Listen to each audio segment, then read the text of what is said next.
అవునా? ఈ మోసం పిల్లగాని ఉదాహరణ తీసుకొని మనం కూడా ఇంత పెద్దగైనా మనం 10 మందికి చెప్పాల్సిన మనం కూడా సీరియస్గా సిన్సియర్గా సిస్టమేటిక్గా పనిచేయకపోతే రిజల్ట్ వస్తుందా? పిల్లవాడు మంచి టాప్ ర్యాంక్ తెచ్చుకోవాలంటే సీరియస్గా పనిచేయడంతో పాటు సిన్సియర్గా పనిచేయడంతో పాటు అతని యొక్క ఎడ్యుకేషన్ సంబంధించినటువంటి సిలబస్ను ప్రణాళికాబద్ధంగా చదవాలి, సిస్టమేటిక్గా చదవాలి. ఎక్కడ ప్రారంభించాలి, ఎక్కడ కొనసాగించాలి, ఎక్కడ ముగించాలి, ఇందులో ఉన్నటువంటి అంశాలు ఏంటి, దాన్ని గచ్చిపిచ్చి గందరగోళం కాకుండా అతను ఏం చేయాలి? ఆ సిలబస్ మొత్తాన్ని కూడా అధ్యయనం చేయాలి. మొత్తం ఒక సిస్టమేటిక్గా ఇండెక్స్ రూపంగా మనం కూడా మన పాఠంలో ఇండెక్స్ రూపంగా తయారు చేసుకొని ముందుకు పోతే మనం సక్సెస్ అవుతాం. వాళ్ళు పిల్లలు ఎందుకు ఉదాహరణ తీసుకుంటున్నాం అంటే ఇప్పుడు మనం కూడా పిల్లలనే. ఈ వ్యవస్థ నిర్మాణంలో మనం కూడా ఫెయిల్యూర్స్, మనం ఫెయిల్ అయినటువంటి వాళ్ళు పిల్లలు. మనం కూడా పిల్లల్లాగానే ఇప్పటి నుంచి నేర్చుకొని ఈ వ్యవస్థను దెబ్బ కొట్టాలి, వ్యవస్థ నిర్మాణం చేయాలి. వ్యవస్థ పైన ప్రజలందరి హక్కు అధికారం వచ్చేటట్టుగా మనం చేయాల్సిన బాధ్యత మనకు ఉండాలి. తర్వాత డి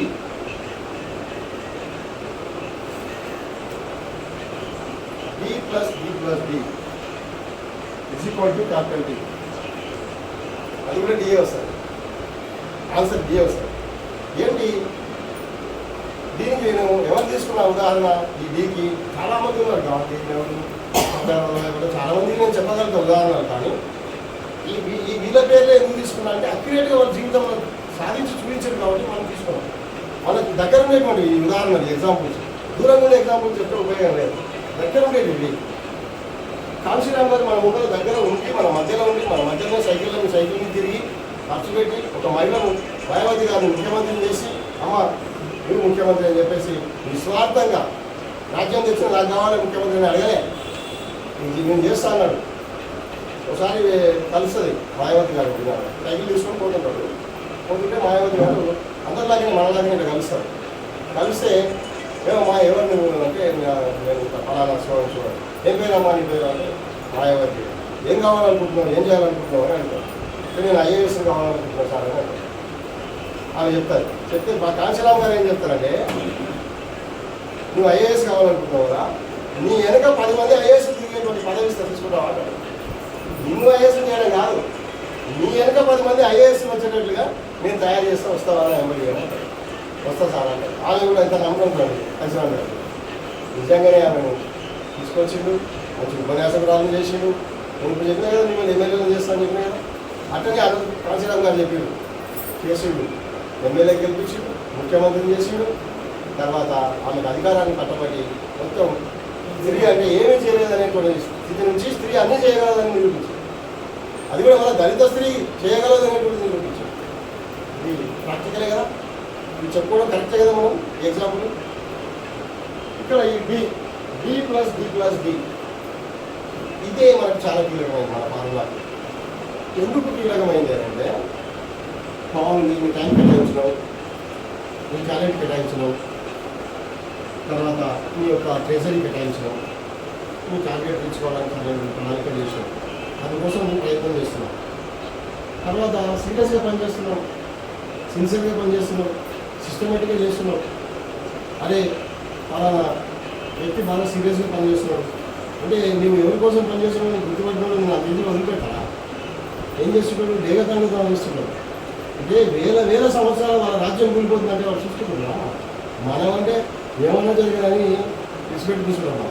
రేపు మన పిల్లలకి ఏం నష్టం జరిగినా సరే అని హెచ్చగా తింటాం. మనం అంటే పల్లెటూరు సామెతలు ఉంటుంది, పచ్చగా తిని హెచ్చగా అనుకుంటారు. మనం ఇక దొరికితే మంచిగా పచ్చగా తినేసి హెచ్చగా అనుకుంటారు. ఆ రోజు గడిచిపోతే సార్ అనుకుంటాం. కానీ వేల సంవత్సరాల నుంచి అధికారాన్ని కొనసాగిస్తున్న వాళ్ళు ఒక్క క్షణం కూడా అధికారాన్ని వదిలిపెట్టి ఉండలేరు. మీకు సాధ్యమైందా? మీకు మీరు ఎంత వర్గవంతులు, ఎంత మంచి అంటే మీరు వేల సంవత్సరాలు బానిసత్వం చేయడానికి మీరు ఒప్పుకుంటారు, సిద్ధమవుతారు. కానీ ఒక్క క్షణం ఒప్పుకోరు వాళ్ళు. చూసి వాళ్ళకున్న కమిట్మెంట్ ఎక్కువ. మరి మనకు వాళ్ళు ఎవరైనా కానీ వాళ్ళు మన గురువులు నిజం చెప్పాలంటే అటు ఉంది కాబట్టి వాళ్ళు పరిపాలిస్తున్నారు, అటు ఉంది కాబట్టి అధికారం చెలాయిస్తున్నారు. మరి నువ్వెందుకు చెలాయిస్తున్నావు అంటే తప్పు ఎవరి లోపల ఉంది, మన లోపలే ఉంది. మనమే ఫెయిల్యూర్స్, మన తప్పు మన లోపలే ఉంది కాబట్టి మనమే సరి చేసుకోవాలి. అట్లా ఈ డి అంటే మనం సీరియస్గా పనిచేస్తున్నప్పుడు సిన్సియర్గా పనిచేస్తున్నప్పుడు, సిస్టమేటిక్గా పనిచేస్తున్నప్పుడు ఈ డి ఏం చేస్తారంటే డీవియేట్ చేయడానికి ప్రయత్నం చేస్తారు.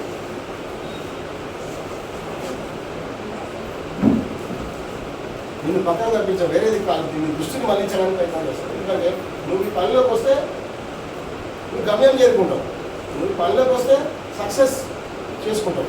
కాబట్టి నేను చేయకుండా చేయాలంటే ఏం చేస్తారు అని అంటే ఎల్లకాలం నీ మైండ్ను డీవియేట్ చేస్తావు.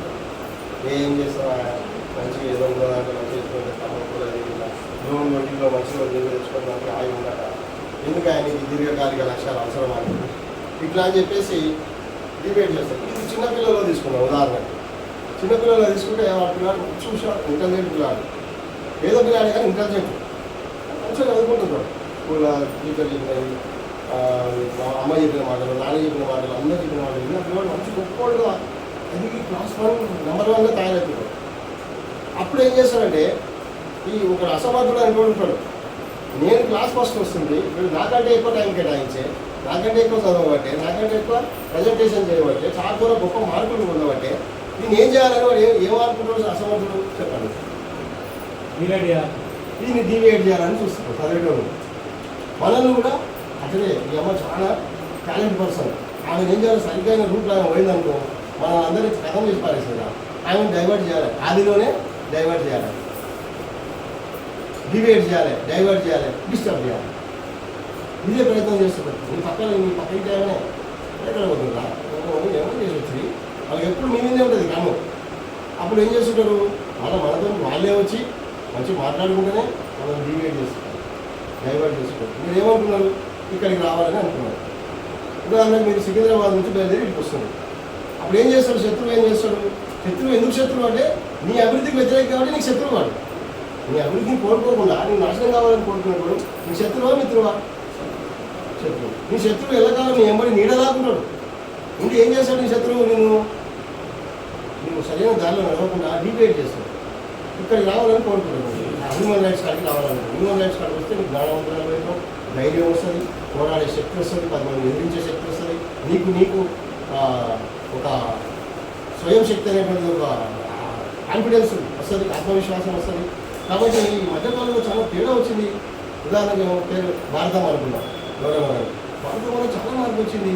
ఏంటి కారణం ఉంది, ఇంకా ఇది విషయం పట్ల ప్రశ్నిస్తుంది, స్పష్టత ఉంది, ఎదిరిస్తుంది, ధైర్యంగా ఉంటుంది.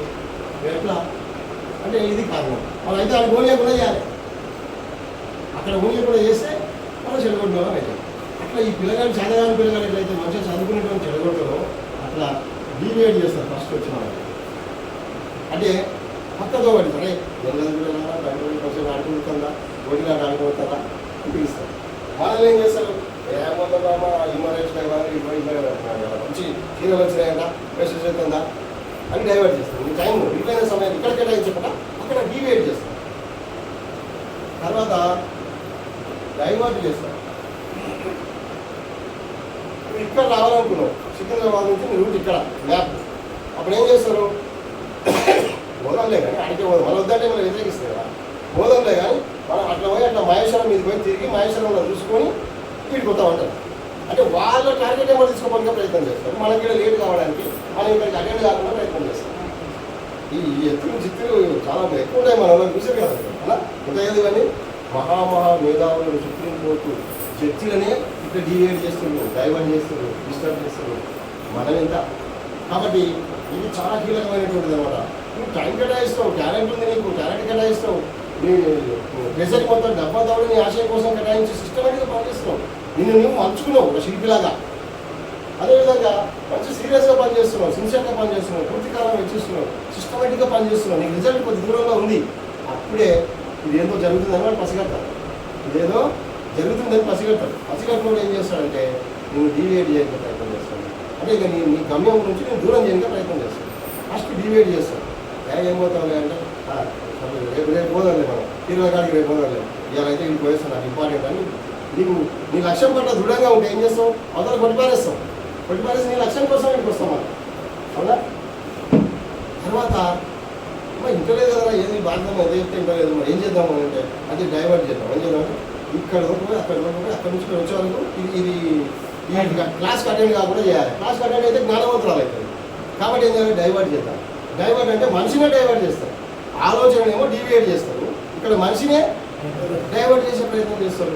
అంటే కర్నూలు పోదని మనం అంటే ఇక్కడ ఢిల్లీ పోనికి మాట్లాడతారు, వేరే వేరే వేరే చూపిస్తారు, మనం వేరే కమ్యూనిటీకి చూపే వేరు, ఇక్కడ పోదామని చూపిస్తారు, అది డైవర్ట్ అన్నమాట. తర్వాత ఈ రెండు డీవియేట్ చేసినా చెప్తారు, గట్టిగా తయారైన క్రమశిక్షణ వచ్చింది, పట్టుదల వచ్చింది, రాజ్యం అంటే ఏంటి, సమాజం అంటే ఏంటి, నీవంటే ఏంటి, నీ కుటుంబం అంటే ఏంటి, నీ అభివృద్ధి అంటే ఏంటి, నువ్వు ఎందుకు వెనకబడ్డావు, నువ్వు తెలుసుకున్నావు,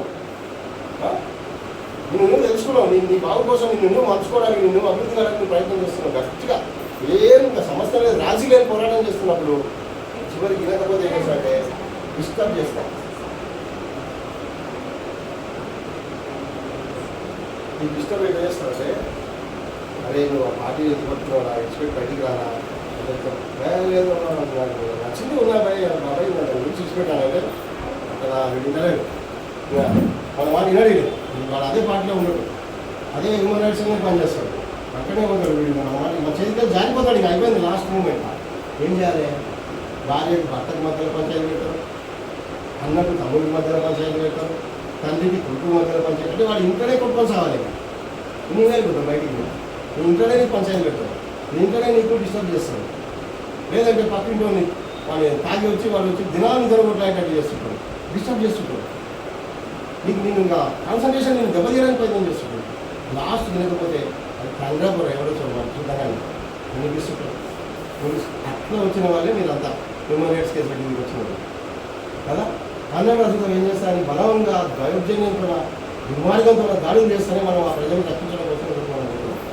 కాబట్టి అట్లాంటి మీరు రక్షించడంతా నిజంగా కూడా నిజాయితీ వాళ్ళు కట్టుబడి ఉంటుంది కాబట్టి వాళ్ళ మీద దాడులు చేస్తారు, వాళ్ళకి మీరు ప్రొటెక్షన్ ఇస్తారంటే మీరు చాలా గొప్ప ఉంది. కాబట్టి డిస్టర్బ్ చేసే ప్రయత్నం చేస్తారు. ఈ 3Dలను కాదని డీవియేట్ కాకుండా డైవర్ట్ కాకుండా వాళ్ళు కొట్టడానికి వస్తే నీవే 2 దెబ్బలు దాన్ని వాడిని ఎదిరించి నిలబడితే నువ్వేం సాధిస్తావు అంటే నువ్వు అనుకున్న డెస్టినీ చేరుకుంటావు.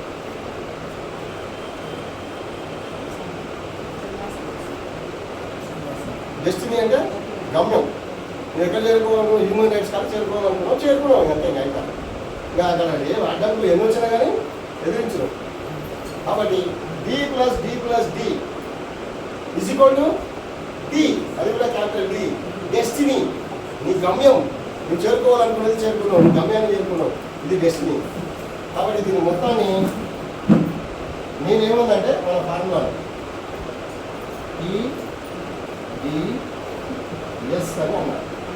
ఎస్ని సార్ లాస్ట్కి ఎందుకు పెట్టిన కాల్చురామ్ గారు ఏమంటే సక్సెస్ అనేది అంతిమంగానే కదా వచ్చేది, లాస్ట్లో వస్తుంది కదా. TDS అని పెట్టాను మన ఫార్ములా ఏది, రేపటి నుంచి మీరు అందరూ పాటించాల్సిన ఫార్ములా ఏది, TDS ఫార్ములాను పాటించాలి. TDS ఫార్ములాను పాటిస్తే వ్యక్తిగా విజయం పొందుతాం, నీ కుటుంబంగా విజయం పొందుతాం, నీ వ్యవస్థగా విజయం పొందుతాం, అల్టిమేట్గా నీవు అనుకున్నదే నిర్మిస్తాం, నిర్మించి తీరుతాం అంతే. దెర్ ఇస్ నో ఆల్టర్నేటివ్, అసలు ఆల్టర్నేటివ్ లేదు. వాడు ఎంత ఆపాలన్నా ఆగదు, ఇంకా పరిస్థితి కాల్సిరామ్ అదే చేసింది కదా. ఎన్ని ఆపాలన్నా, ఎన్ని డీవియేషన్ చేసినా, ఎన్ని డైవర్ట్ చేసినా, ఎన్ని డిస్టర్బ్ చేసినా, ఏమేమో అపోహలు సృష్టించిన చివరికి మాయావతి గారికి కాశీరామ్ గారి మధ్యలో కొట్లాట పెట్టాలని ప్రయత్నం చేసిన అన్నింటినీ అధిగమించి ఆయన రాజ్యం సాధించారు. అయితే ఈ డి చెప్పటి ఆయన ఎవరంటే, ఎవరు చెప్పిందంటే డీని మారోజు వీరన్ అంటే ఆయన చెప్పిండు. ఈ డి ఎవరు, మారోజు వీరన్ చనిపోయింది, ఆయన ప్రభుత్వం తీసుకుపోయి ఎన్కౌంటర్ చేస్తాను. అయితే అయినా కూడా ఆయనదే ఎందుకు తీసుకుంటున్నాం ప్రాక్టికల్ అంటే, ఆయన ఉద్యమంలో పనిచేస్తున్నప్పుడు ఎంతో డివేట్ చేసిండు, ఎంతో డైవర్ట్ చేసిండు, తన భార్య ద్వారా వ్యతిరేకాలు సృష్టించాడు, ఆయన పోకుండా చేయాలని చెప్పేసి అన్నీ చేసిన చివరికి ఆయన డిస్టర్బ్ కాకుండా ఉన్నా కూడా లాస్ట్గా ఆయన ఏం చేసాడు, డిస్టర్బ్ చేసి మనిషిని లేకుండా చేశాడు. ఆయన ఆలోచన మనకు అందకుండా చేశాడు. ఆయన ఉంటే మన సమాజానికి ఎంతో ఉపయోగపడేది, ఎంతో గొప్పవాడు, గొప్ప ఇంజనీర్, గొప్ప సైంటిస్ట్, మంచి రాజనీతిజ్ఞుడు, ప్రపంచ మేధావి, అట్లాంటి మన తెలంగాణ బిడ్డ తప్పిస్తాడు. ఆయన డిస్టర్బ్ చేస్తారనే దానికి ఉదాహరణ కాబట్టి ఆయన పేరు చెప్తున్నాను. జనరల్గా మనల్ని ఏమైనా సంపేదంత ఇదిగా చేయరు, కానీ నేను తొలగించుకున్నాను, డిస్టర్బ్ చేసి తొలగించుకున్నాను. అంటే ఏ రకమైనా సరే మన వ్యతిరేక శక్తులు మనల్ని, పార్టీ కావచ్చు, రాజ్యం కావచ్చు, ఎవరైనా కావచ్చు, మన వ్యతిరేక శక్తులు ఎప్పుడూ మన అభివృద్ధి నిరోధకంగా పనిచేస్తుంది. కాబట్టి మనల్ని మనం బాగా చేసుకోవాలనుకుంటే మన వ్యతిరేక శక్తుల నుంచి మనం కాపాడుకోవాలి. ఇది చేస్తేనే మనం సక్సెస్ అవుతాము, లేకుంటే సక్సెస్ కావాలి.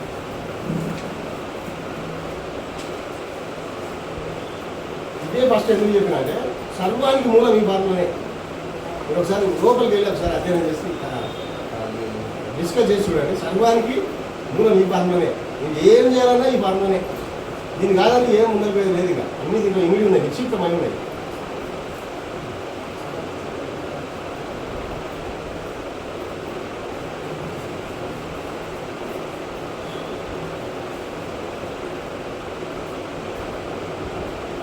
బాగుంది, మీరందరూ కూడా టీడీఎస్ని ఫాలో అవుతున్నారు, మంచిగా